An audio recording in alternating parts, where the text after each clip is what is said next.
Hello everyone, I'm Nathan Powell, Creative Director at Liverpool's Everyman Playhouse Theatres, and you are listening or watching in LivEveryPlay, the podcast where we get to talk to incredible creatives, everything on stage, everything backstage. And today I am thrilled to have two wonderful artists with me, the director of Death of a Salesman, Tristan, and our incredible Associate Creative Director, Yusra. Yusra, Tristan, welcome. Yay. How you both doing?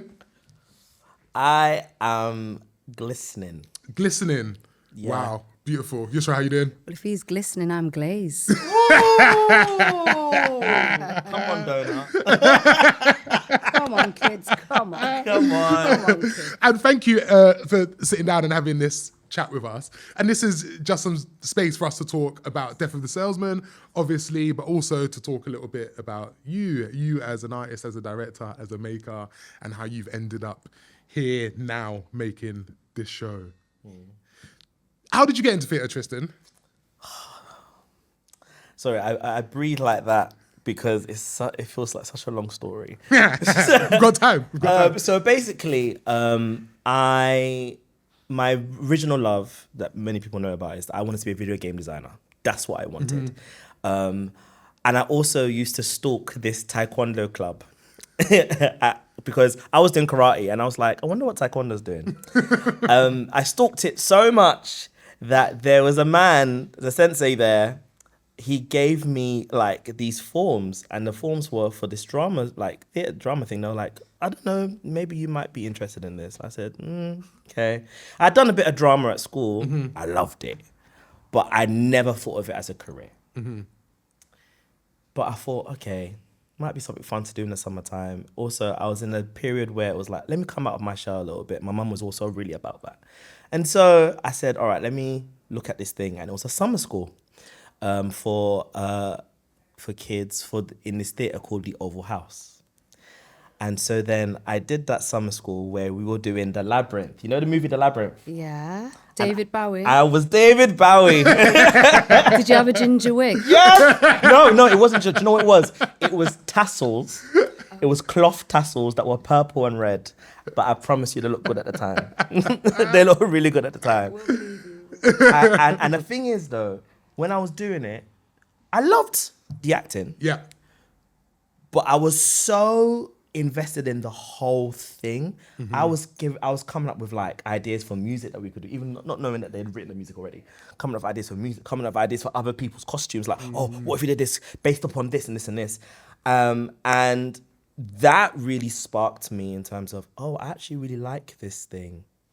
But I still want to be a video game designer. And so it got to year 9. I was doing little drama at the side. Got to year 9 where we had to do work experience. I wanted to work in a video game magazine. But I was too late because I'm just late like that. And so... Do you remember when you I can't remember what magazine it was, but do you remember you used to get the magazine and you used to come with a demo? Like Yes! you get the little demo. Yes. Go W.H. Smith's to get a little game and then get the demo. Oh my days. You lot don't know. You lot don't have this now, and it's okay, and I'm so sorry for you. It was on iPad. You don't have it. You don't have it.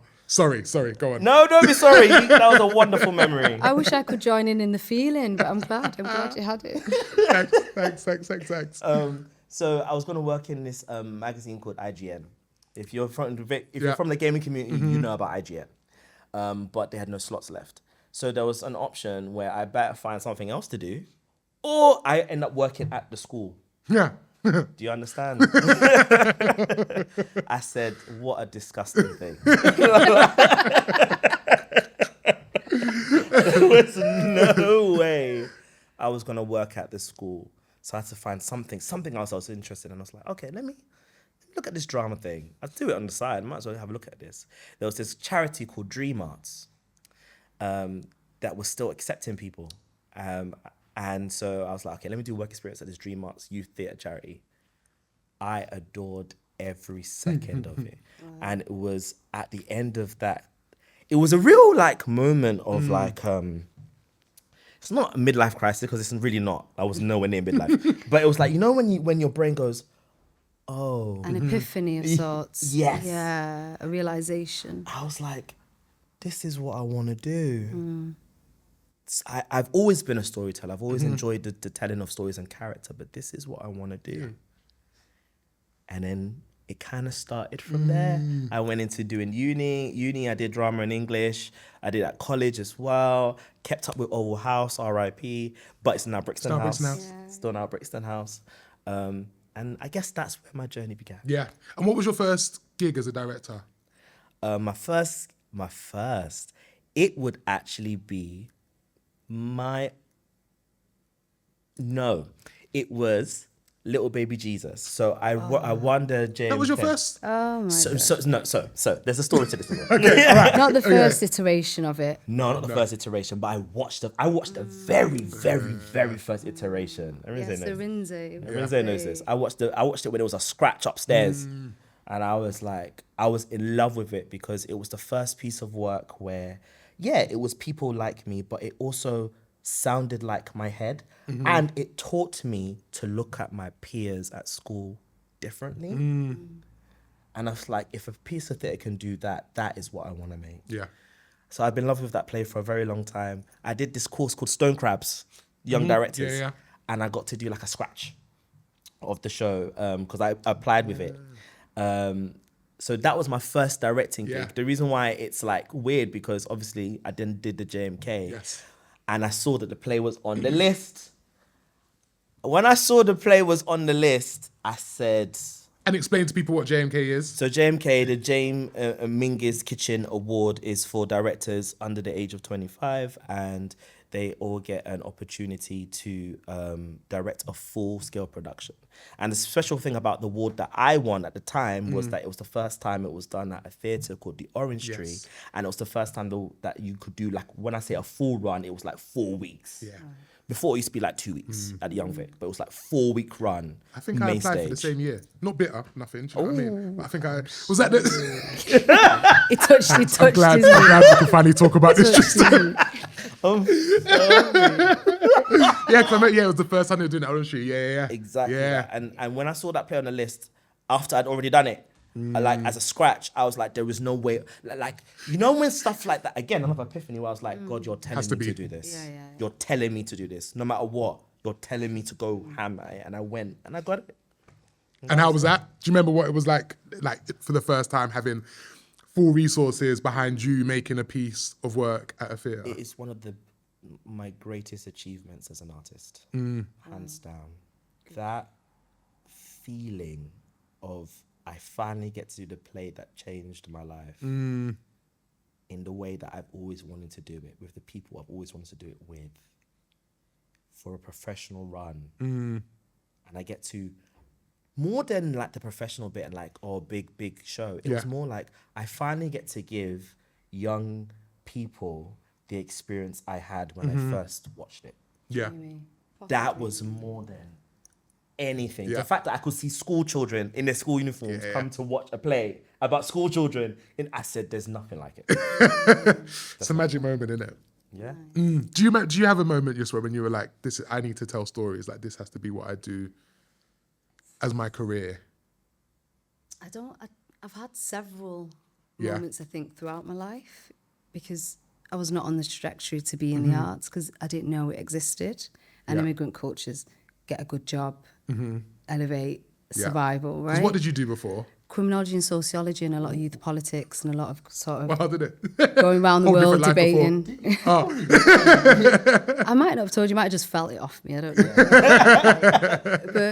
But I've always loved the arts, and I think when I was in school, drama, English lit, just felt, oh wow, this is amazing, because it wasn't as fixed as other subject matters, let's say, and it's like, oh, I can see myself maybe in spaces.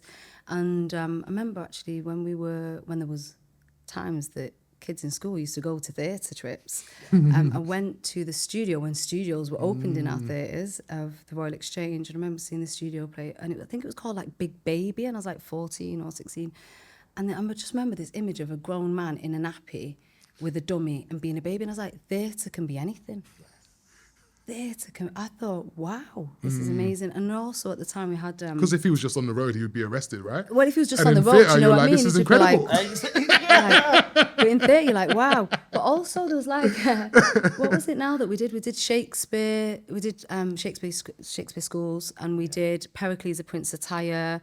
And I was in our girls' school, and I got to play Pericles, the Prince of I Tyre. did that one a lot, you know. So it's an amazing play. And then, you know, even now I remember lines from it, but the access then to Shakespearean text, to these roles, to the imagination, to the discipline, like it was amazing. So I think all those experiences made me go, whoa. But my first thing was when I went into the Contact Theatre. So you got the Oval House in London, we had the Contact Theatre when John McGrath was leading the way at the time.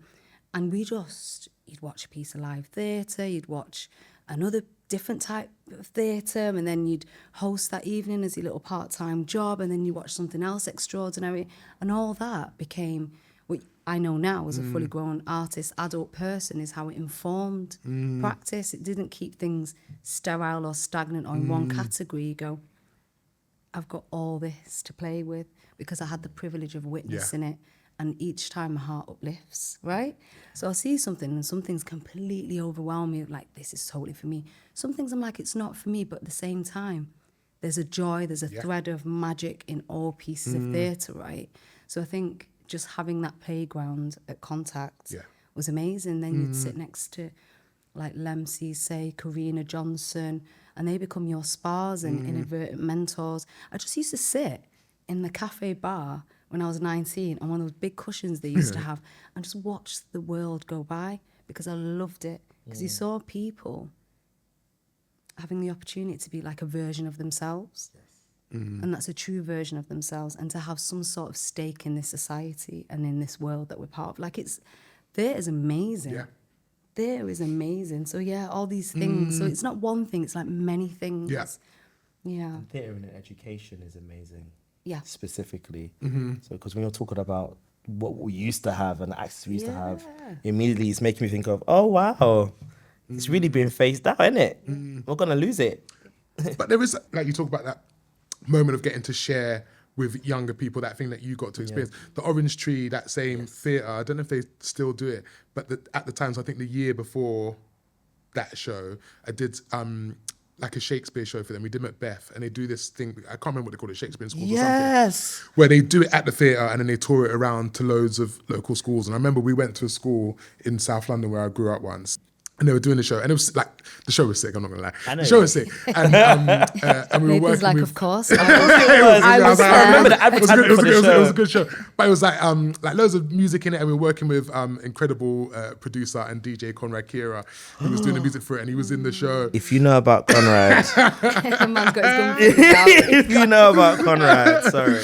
But we did the show, and a fire alarm went off like halfway through the show. So the teacher was like, all right, we've got to evacuate, get everyone out into the playground. And all the kids just started chanting, let us burn, let us burn, let us burn. I was like, I've completed life because I'm here in South London with this hall full of young black kids watching Shakespeare being like, I want to see what happens. Yeah. And then at the end, Conrad just used to play music at the end, and he had a mic with him by his decks, and all the teachers were trying to get the kids to the next class or whatever, because we've run over now because there's been a fire alarm in the middle, and all the kids were just coming like, no, and they're just grabbing a mic and they're just spitting over these beats that Conrad's playing. I was like, oh, this is... do you know what I mean? And I go like, that thing when we talk about theatre being magic, you go, oh, you know that even sometimes it's not tangible, you can go, oh, I know that this thing has had an impact on people that maybe thought that they weren't allowed access to art or like that freedom of expression. You go, oh yeah, no, we're Especially doing a that decent age. thing. Yeah. It's something about that age of secondary school in particular,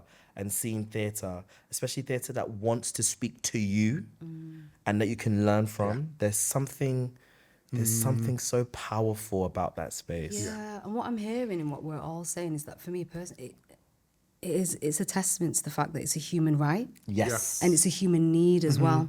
And I think that's really important because I think that raises, even if you don't go into the arts, it allows you to be a critical thinker. Yes. It allows you to be an observer. It allows you to form questions in your own autonomy, but also part of a collective. Like, it's such a important practical thing, I think, for greater citizenship, but also individual realization is such a need, because when you get those magical, like I can feel it, like I'm not there, but what you're describing, you know like I've felt a feeling like that in different ways, and it's Yeah. extraordinary. But we know not everybody likes questions.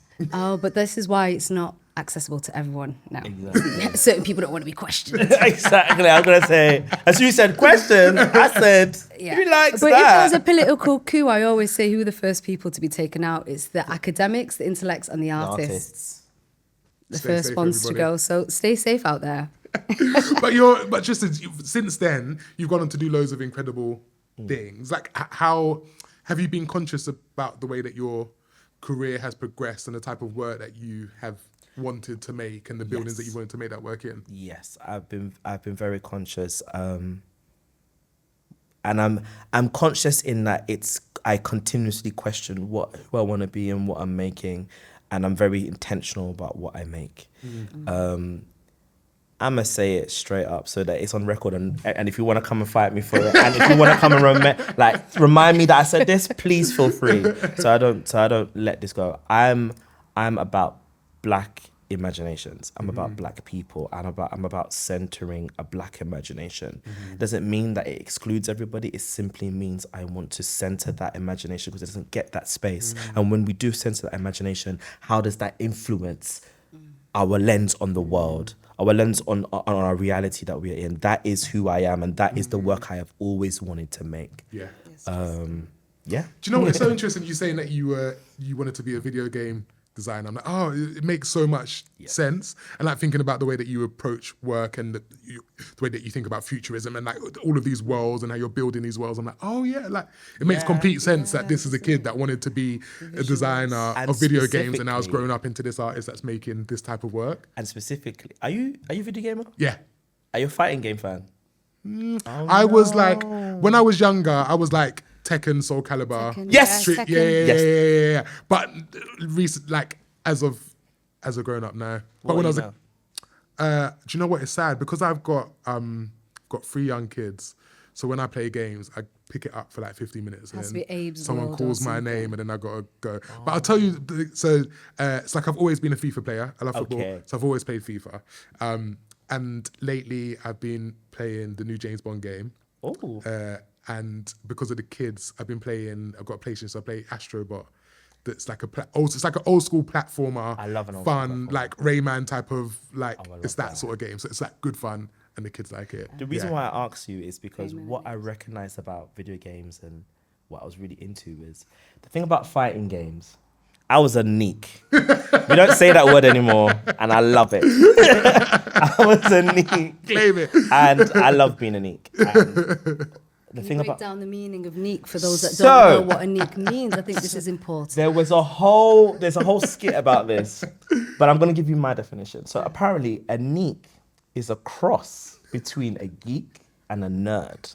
Okay. Super geek nerd. Super geek nerd. yeah. Do you know what I mean? Because if I'm correct, please, the people come and tell me if I'm wrong. A geek is incredibly, it's about your intelligence level and how much you try and prove your intelligence level. A nerd is you are very into a specific thing.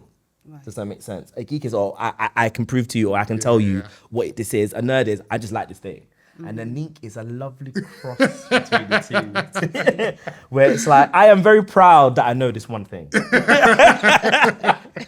And I'm going to tell you about And I'm going to tell you about it Yeah. without fail. At any opportunity. Yeah. Please do continue. And so with that, the thing about fighting games that I loved was not just about the fighting, but the fact that everybody had an identity. And because everybody had an identity, everybody had a story. And because everybody had a story, you always got to see their worlds. So like everybody had their own stage, their own space that they'd fight in. And what I realized is I was very excited by, that's where I realized I was very excited by world building, but I was excited by the fact that we all could be living in completely different worlds. And I became also very excited by 6 degrees of separation, the idea that everybody's related to everybody in some sort of way.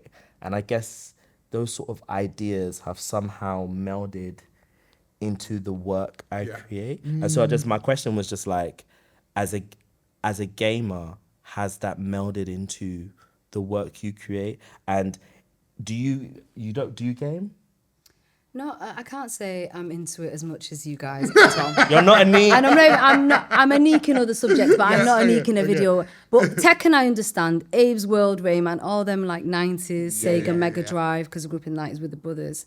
It's fine. I understand that. FIFA, you can keep that. Yeah, no, I'm not a people person. Street Fighter, you can keep that one too. No, certain things, Mortal Kombat, like, Oh, you don't like I'll do with a couple of Hadoukens here and there. But like, do you know what I mean? You don't It's like not, when they rip the spleen out. come to think of it, that's quite interesting, yeah. But I'm not a gamer like that. Like, I can take and leave it. It's just that as a kid it was around, so I'd enjoy it. But I really understand this thing of worlds. That's interesting, and I think it's interesting, as Nathan's saying, how them watching your work, because I went to see Deepa Zur and I was like, look at what this kid's doing on this stage with all the different Afrofuturism, the different kind of other worlds that you kind of create a surreal atmosphere, but at the same time we were very much stoked in realism of the narrative, and I can see how the gamer of you feeds into that. But no, and also I was in an audition process with this guy, right, Nathan, and he's giving the actors keys like, now imagine you're playing Tekken. I was like, this guy is a gamer. But when you bring that into your creative practice, it's not just that it informs his creative practice, he brings it into his creative practice. And that's what I was asking. I was like, what is your sneaky thing that you have that feeds into your creative practice? Good for you. You're asking? Yeah, both of you. What's your sneaky thing? I think mine's probably similar to yours in that like I'm a bit of a technology geek. Like I'll listen to like tech podcasts and like I'll watch tech YouTube and I'll get sucked into things that like have no impact on my life. But then all of a sudden I've got this thing that I'm obsessed with for a little while.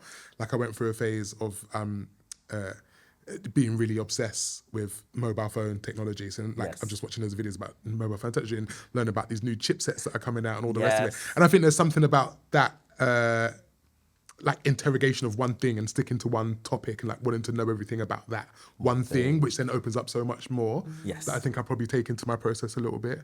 That's my neaky thing. That's your neaky thing. What's your neaky thing? Oh, I don't know. I don't know. You're I'm just not a neek like you two. No, I think, because I don't know, I've never thought about what am I unique about. I'd say things that I really obsess about is just people and how the world works all the time. And I think growing up, never being central to conversations, which I'm quite happy because it's interesting to be an observer. And that comes back in the work all the time. So if you spent a lifetime observing and not being observed, it allows you almost to see the shadows and the nuances of things and what's not said. And that finds its way into my work. I'd say in that sense, it's being the observer by virtue of not necessarily being invited, and by virtue of like the circumstances you find yourself arriving in lands as a baby or in different communities, but just seeing how the human condition plays out and you see how people are the same, how we're so similar no matter what the avatar is, because our needs are the same. And is that not the business that we're in sort of the textures of the human condition? So those things fascinate me. Just people fascinate me. The world we live in fascinates me. And also this idea of like, with the themes of Death of a Salesman, looking at West African culture, there's always the Sankofa bird, which has always resonated. I remember going to New York and meeting these people that were part of the African burial ground and not really and looking for spoken word culture, because that's how I came up through participation arts, and just listening to these people speak about these symbols. And I'm in New York just randomly as this like Mancunian via the Middle East Somalia person that's just there, hearing about the Sankofa bird, but the idea of moving forward but keeping one eye on the past.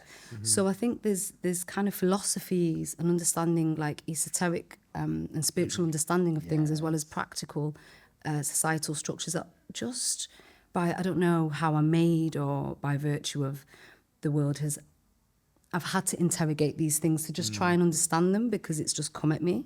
So these things inform my work. So I say I'm a unique of people. I'm a unique of people. Guys, I'm a unique of the human condition. We found it. Yeah, come to me. I will make you feel better. And You you know the started answers. talking No, I'm about only Death of a joking, Salesman but, there, yeah. Yusra. So let's move on to Death of a Yeah. Salesman. It's a story that many people know and love, but for anyone that doesn't, Tristan, can you tell us like what is the play?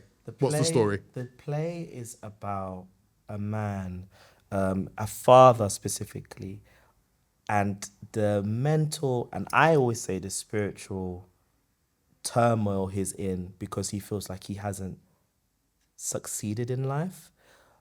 And so he tries to put that burden on his children, especially his oldest son, and his son rebels against that. And it's about how that rebellion in that family kind of implodes that family, but also rips open bare some of the ideals on what we think success is. Especially, it was written in a time of looking at capitalism and America and the like whenever you talk about Death of a Salesman, the first thing people talk about is the American dream, the American dream, the American dream. And I think specifically what it wants to talk about in terms of the American dream is that anyone can make it, but question mark, what is making it, number one, and number two, if you have then made it, what happens after that? And if you haven't made it, don't you still have a right to exist? Because making it is only in a capitalist ideal. It's what is that? That is what the play kind of bubbles with and simmers with. So yeah. And how have you accessed it? What's your how are you approaching this play? Yes. So you talked about the West African ideals behind it. So basically, I said I am only gonna do this play if I can find myself in it, because I'm very aware of the weight of this play and the weight of this classic. And I was also very happy to leave it alone. I was very happy to leave it alone. But then when it was brought forward to me, I was like, all right. Let me watch it. Let me think about it. Let me read it again. And as I was doing that, I started to think more and more about the men in my life, in particular my dad and my stepdad, and all the things that they've been through and how it affected their psyche. My dad is no longer with us, but my stepdad is. And they went through very different things, but also had very similar experiences of being immigrants in this country, Ghanaian immigrants specifically.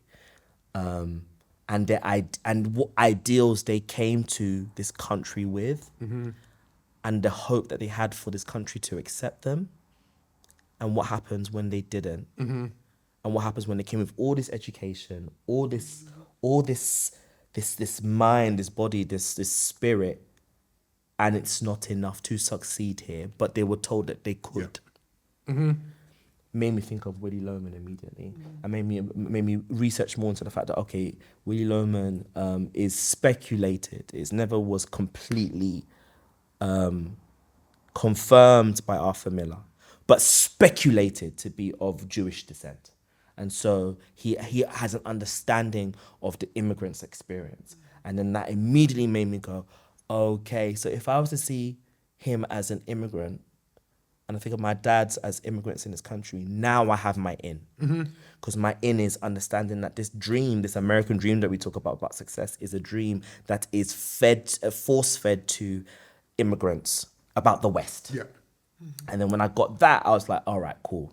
Now I can do this play. Now I can find my way. And that's the concept that has been driving me moving forward in terms of devising around it, and understanding the world around it that we're building in the room. So yeah, that's my forward. That Willy Loman is an immigrant. Specifically for me, he will be an African immigrant, and seeing what that perspective is. Yeah. And it makes so much sense as soon as you start talking about it. You're like, this is an immigrant story. Like, this experience and this longing for this dream and the pressure that then is placed on those kids is an immigrant story, and it is a working class. Like, it all feels like it exists and makes complete sense. It's also about, and then when you then look at it as an immigrant story, because then if the stepdad and my dad are Willie, then me and my generation would be Biff and Happy. And then you start thinking about, okay, so I'm technically second and third generation. Ghanaian because my dad was born and bred in Ghana, but my mum was born here, but she is also Ghanaian, of full Ghanaian descent. And so understanding the generation divide between Willie and Biff, Willie and Happy, and that became very exciting to me to explore as well. Okay, you're an American, you're born in America, you have this father with some old African ideals, but also wants desperately to be American. Yeah. What is that? And then you're also an African as well. So let's look at what is it to be African then, and also what is it to be African now? What is it to be African throughout time in the West? Yeah. When we talk about being African now, it's suddenly really cool to be African. Yeah. Remember the days when they used to talk about Oxfam? Do you know what I mean? Oxfam. All the jokes were a killer. They were awful. Pepper grain, Who's everything. gonna have a dinner ticket? So and so. That and culture with a dinner The ticket. ABC thing, all of that. Yeah. And now all of a sudden it's so accepted and loved in the West. Yeah. What would we say loved? Maybe loved is not the right word because it was really loved. Well, Enjoyed. The culture's eaten. enjoyed rather than Consumed. accepted. Exactly. It's been consumed. There's a way to package it now. Maybe that's a cynical perspective. Yes. But I do find it, and it's also when you speak about the generations, it's like how different generations speak truth to power as well. Yes. Which I find really fascinating in the context of this play, because Willie would be a generation, if you were to put it in the African immigrant, that wouldn't necessarily speak direct truth to power, might believe in the structural dream, whereas the younger ones see it differently. Completely And so when you're just speaking of how it feels to be, who are those immigrants now and what that psyche is really fascinating. It's a great play. It's such a great play when you think about it, because no matter where you take it, it's like Shakespeare, right? Yeah. And it's when we say there's only 7 stories in the world, like it resonates deeply with everyone. You go, right, okay. So it's great that you found that access to it. Because at the base of it all, the best.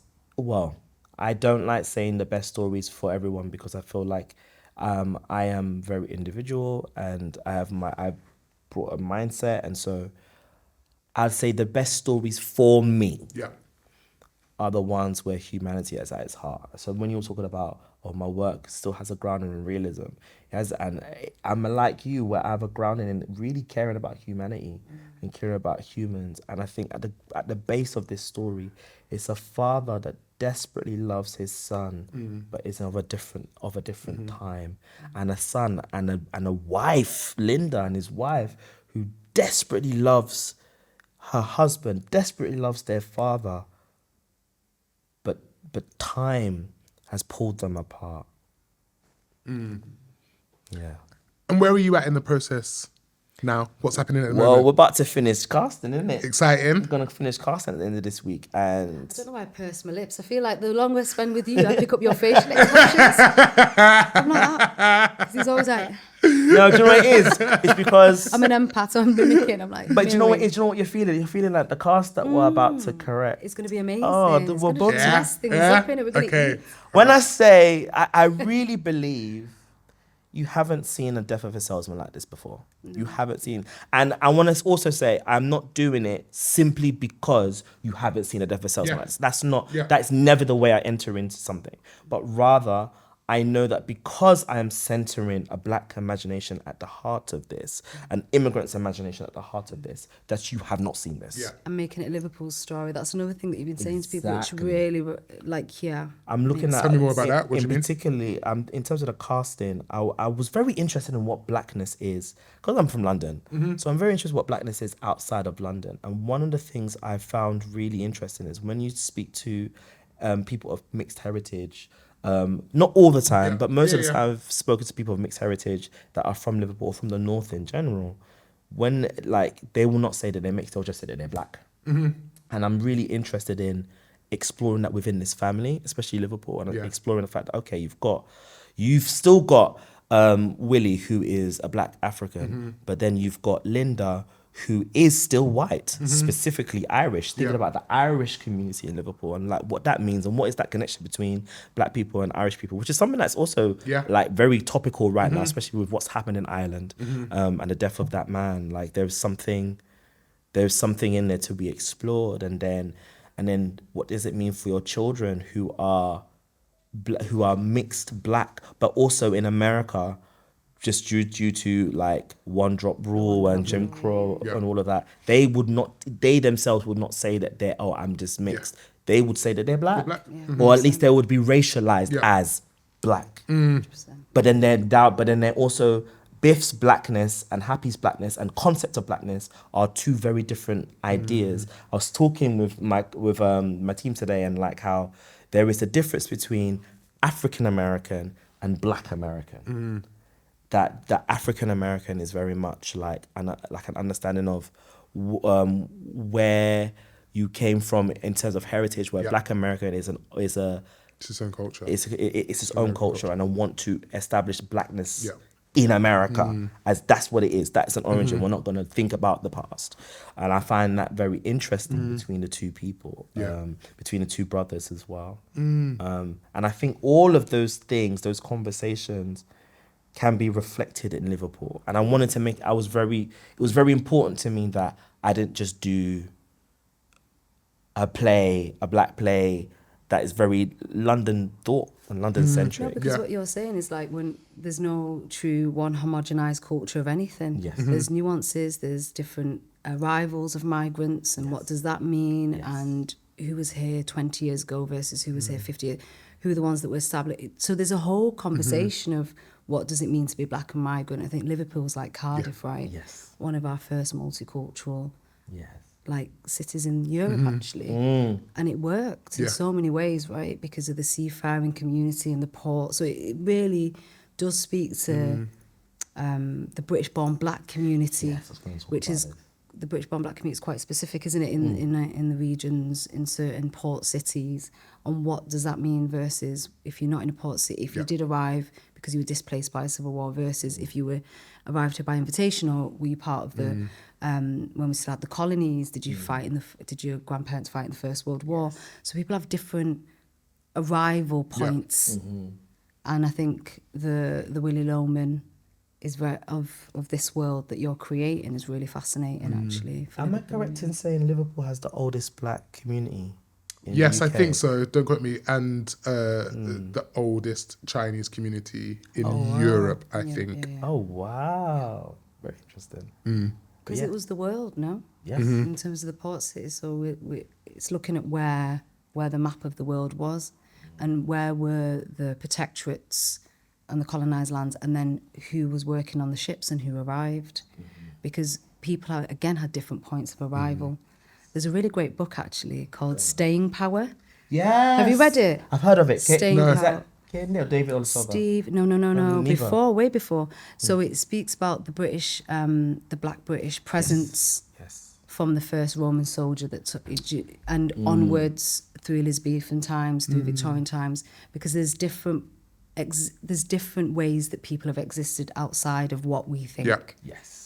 So there's always been a very strong black presence in the UK in a relationship. So it's so relevant in like, I'm not saying the play touches upon this, but even when I think about it, I'm like, oh yeah, because what is this idea of Britishness that everyone's fighting for? Like just read a couple of books, do you know what I mean? And then you'll know why I go on from day one. And that doesn't mean that other cultures and other existences don't exist, but there's just so much more than what's ever presented, and that means people are so much more than whatever's presented. What hasn't yet been packaged or sold, you know what I mean, comes from something in the first place. If that makes sense. But I do find it really fascinating when you speak about the father and the sons, just that experience of like that generational rub. And it is generational. That's the whole point, is that it's a generational thing. And it's going to recur again and again, guys, you know, with our fathers. And if we decide to become fathers and have sons, and having that generational rub, and how we deal with that as a play. Does this play explore how we can deal with that generational rub? And what happens when you don't, actually? This is it. The play is a big old warning. If we want to think about things in terms of hope, in terms of faith, moving forward, a play that teaches us something to move forward. This is what happens when you don't take on board the generational differences, and you are not graceful to that. You're not open to that from both sides. It's not just about Willie to Biff. It's about Biff to Willie. Because Biff could be mean, you know. Biff can be Respecting mean. and recognising the man in each other, isn't it? Exactly. Isn't it? Well, I feel very excited and pleased that it's in the safe hands of you two. Tell us when Put it on his shoulders. No. You can't go wrong with this script. I feel like you lot, do you realise who's next to me? The Associate Artistic Director of Liverpool Everyman. On my shoulders. Yeah, you better call them. Remind us of, here's the test, remind us of the dates. Why are you going to Yeah, do you that? see. Death of a Salesman is on from the 19th of September to the 10th of October. I like you knew. We'll do it again. because yeah, what yeah, can't we- yeah, yeah. Yeah, So you Death know. of a Salesman, keep dancing while I say it. Death of a Salesman is on from the 19th The of 19th September of to the 10th of October. 10th of October. Great. Where you at? Are you going to be there? If you're not going to be there, what's wrong with you? Listen, it's going to be a party down in Liverpool. What are you not doing? All the Londoners listening, buy the ticket now and come down. I know what I'm saying. Let's have a party. Let's have a party. And I'm going to move on to questions from previous guests. Yes. So last time round, we had the team from Attachment, which is just closed on the podcast. And the three of them have left some questions for you. So I'm going to rattle through these quickly. Because there are three of them. Sorry. Sorry. That happened to other people. They got one. Yeah. Work for it. Listen, Paisley's question was, what ingredients make a show exciting to you? A show where I look at it, first of all, I look at it and there is such an expansive, free-flowing, unable to capture sense of blackness. Now, what is blackness? Guys, that is also ever-changing, and that's the whole point. It's about a black spirit, a black soul that's in it, that you just can't contain it. Because how can you contain us? Can you imagine? Can you imagine trying? Because I also think trying to contain us is part of the ways that the capitalist white patriarchy, racist patriarchy tries to repackage ourselves to us. So when I see something that tries its best to defy that, I love it. I also love reading something and I'm like, I don't know how we're going to do this. Yes. That excites the hell out of me. And it's like putting together the Avengers, isn't it? It's like, Yes. okay. So here's the designer, here's the light designer, here's we're together, we're going to make this thing happen. And I love going into the meeting like, guys. Assemble. I love going into the meeting like, guys. No idea. I don't know what to do. No idea. Isn't it wonderful? No, but that's creative Yes. freedom. That's the artist also saying, and what? And what? A problem. And then obviously, if something like, there just needs to be a sense of soul. And I was saying this to someone the other day. You know when you can read a piece of work and you can tell that if it's a writer, but also just artists in general, you can tell that the artist loved making it. Like, it's not pretty, it's not neat, but what it is it's full to the brim of themselves. That, when I can sense that, that's when I'm excited, because I'm like, you brought your whole soul into this. Yeah. I have the only thing I must do. It would be not right of me to not put my soul into it too. You have to respect it. I have to respect that. That's what excites me. Thank you. Julia, writer of Attachment's question was, what other classic would you like to delve into, or could you see yourself delving into? It's weird that there's so many, you know. Yeah. Yes, guys, I'm gonna do a Shakespeare at some point. Yes, I am. And I really want to do one, but I want to mash it up. But we'll come to that in a bit. I'm very interested in two things. I'm very interested in taking apart some Greek work and doing something crazy with some Greek work. I think the Greeks got something going on, you know. Yeah. And I really love the expanse of. I'm an epic person. Yeah. I love epic art. I love the expanse of that work. I'm just laughing because when you said Greeks, I was thinking they got it from the Africans. Oh, but then this is what I was gonna say to you. You thought I was over. The land of Kush conversation. The second thing I was gonna say is I want to do some African classics. I want to do some classics from Ghana. I want to do some classics from Nigeria. I feel like there are so many stories in African classic canon that haven't been seen, that haven't had their space. But then at the same time, I also go, it also makes sense because a lot of us, our histories, our stories are orally passed on. So it's like, how do we play with some of these oral folk tales and taking that into a larger theatrical space? You know what I mean? And when we talk about, this is really important to me, when we talk about adaptations, we often talk about what we are going to do to it and how we are going to serve it. And especially when it comes to stuff like Shakespeare, we talk about, okay, we're going to do this to the Shakespeare, we're going to do that to the Shakespeare, so it can speak to us. But ultimately, what we're saying is we're doing this to make it modern. We're doing this to make it exciting to us. We're doing this to keep on making it relevant. Yeah. I think we also need to ask ourselves, how does the story in itself, how does it serve us? What is it serving in us? It's not about us making it so it is this. What is it in its core that's serving us? That's why I said I could say yes to Death of a Salesman, because in the core of the actual piece, there's something that's speaking to me and serving us. Then I can put myself on it. As Black people in particular, when it comes to adaptations, we often have to behave like we're the seasoning. Like we have to season this work. And I'm tired of that. I think that's also a problem. We are not seasoning, we are the meats.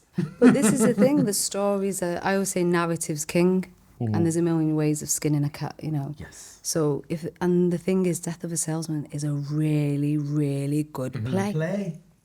It's seminal, like it's excellent. That's why you don't need to dress. You don't need to dress. Don't need to dress it, really. You just need to elevate or allow the truth of these great narratives to exist. Exactly. And that's all it is, really, isn't it? I think, anyway. It is that. Yeah.